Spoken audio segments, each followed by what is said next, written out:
Hello everyone, this is Aaron. In this tutorial, I'm going to walk you through the process of installing Substance Painter. This is one of the programs we'll be using to create some more detailed textures for our 3D models. According to our resident texture expert, Spencer, there are some common install problems that can happen with this program. If you encounter any issues with your install, please skip to the end of the video where Spencer will show you how to work through these issues. If you have any trouble with it, don't worry about getting any work done in Substance Painter before tomorrow, and definitely bring it up to us. We'll be happy to help you work through anything to set you up for success. All right, let's get started. So first things first, we'll go into our browser and look up Substance Painter program. Okay. Substance3d.com. Yes. So this is the one that you'll want. And we'll go up to here and try it for free.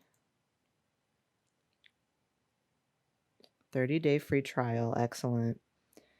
So they've got a couple of different download options for Windows, Mac, and I'm assuming Linux? I'm not sure what that icon is. So I'm going to go ahead and download for Windows.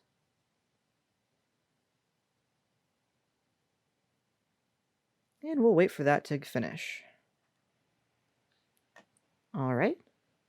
So now we will launch our installer.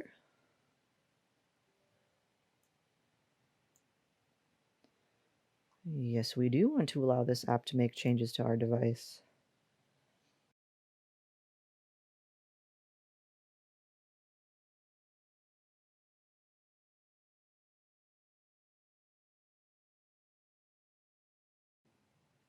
All right, then we'll finish up.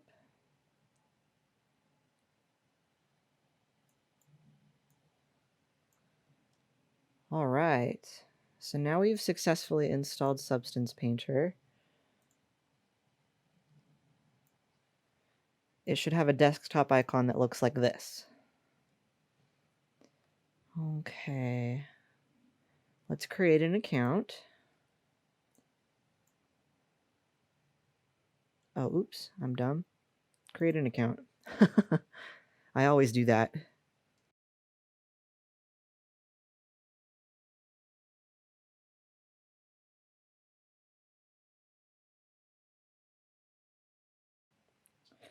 Now, are you using Substance Painter as a professional?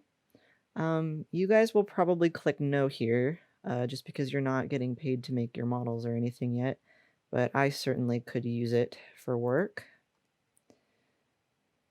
So we'll go down here now to, here we go, United States. Market game. We'll go to Idaho. I do not want to receive news about substance, but I do agree to this. Company name, Boise State University. So again, you guys won't need to worry about this part or this part. Just go ahead and click no when are you using Substance as a professional, and it shouldn't come up with a company name. But if it does, just don't put anything here.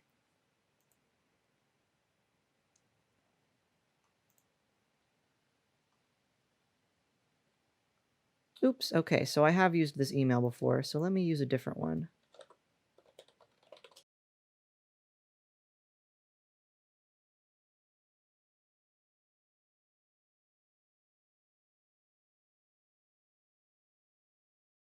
I'm not a robot.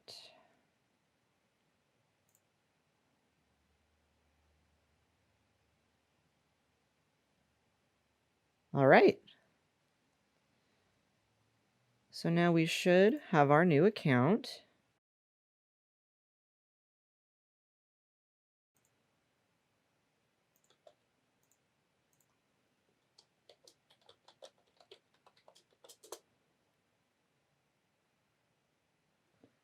Okay. So what you need to do is, instead of going to here to try to log in after you create your account, actually stay in that browser or go back to the Substance Painter website and try to log in. Then it should send you that email. Here we are.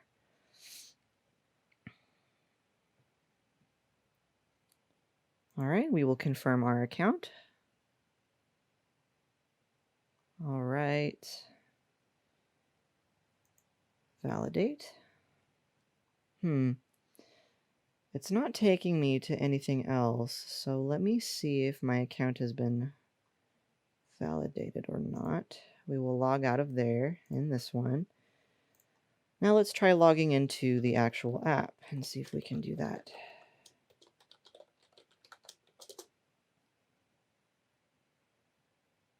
All right, sweet. So now we have Substance Painter. Okay. So this seems to be some kind of hub. It doesn't look like this is the actual app. So let's go over here to this tab that says Substance Painter. And then we will install this one. The latest version is 2020.1.2, or in parentheses 6.1.2.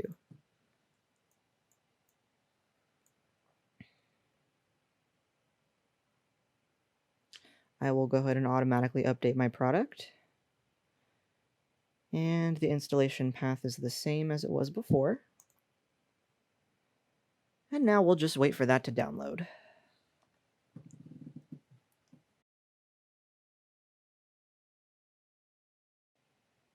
From what I hear, Substance Painter can be kind of a graphically intensive program, but it's definitely not required to be successful in these camps. You can just get more detailed textures and different kind of texture mapping with this one. So if you can't use it, don't worry about it at all. It's not expected. We just wanted to give you guys the option. All right, I do believe that even though it still says it's still installing up here, since we have on our progress bar that it's the full amount of gigabytes finished, we might be able to just restart and see if we're good to go. So let me do that really quick.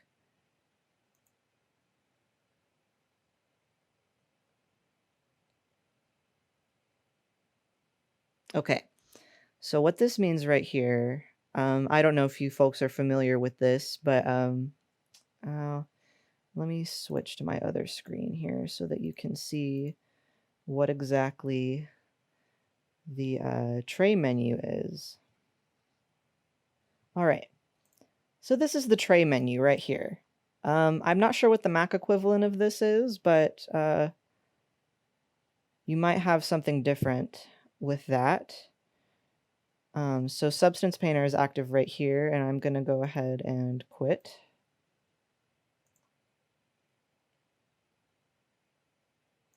Oh, okay. So hold on, let me switch screens again to show you what's going on. So our installation is still in progress, it looks like. Oh, oops. Well, my bad. All right, I might have to restart that.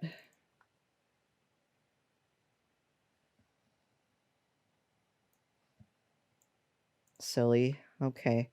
Oh, well, I guess it's a good thing that that did that then, because we're ready to launch.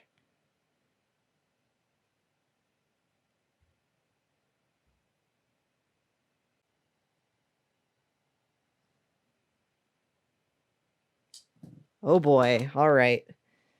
So it looks like one of my drivers is outdated. Okay. I'm gonna go ahead and continue anyway, since it says that updating it would just give me a better experience. Not updating it will just, it might lead to unexpected behaviors or crashes. But Spencer's going to walk you through how to fix stuff like this in the last part of this video, but I will continue anyway, just so I can show you folks how this program looks. Let's try evaluating this product.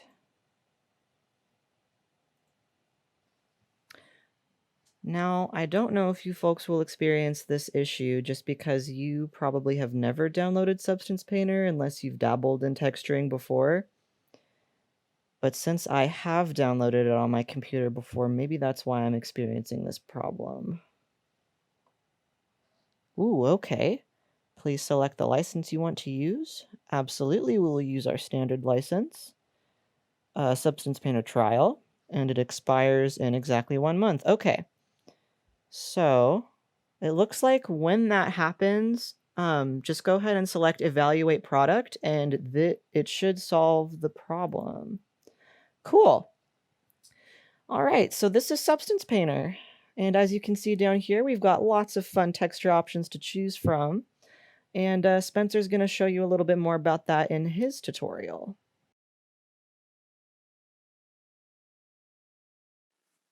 Hey everyone! While opening Substance Painter, you might see this message. The message says it's a TDR issue, or the Windows Time Detection Recovery is too low. Since Substance uses a lot of your graphics card's capabilities, some extra changes on your computer will need to be changed in order to prevent your computer from freezing. In order to do this, we will follow the step-by-step guide here in blue text. So upon clicking that, we'll be brought to a new web page with a step-by-step process to help solve our issue. So the first step is to open the run window.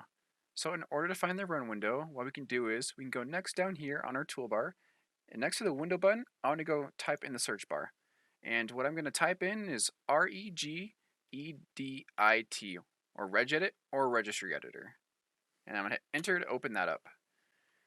And then you'll click yes to open, and now we are in our registry editor. So what we need to do is navigate to our graphics driver registry key.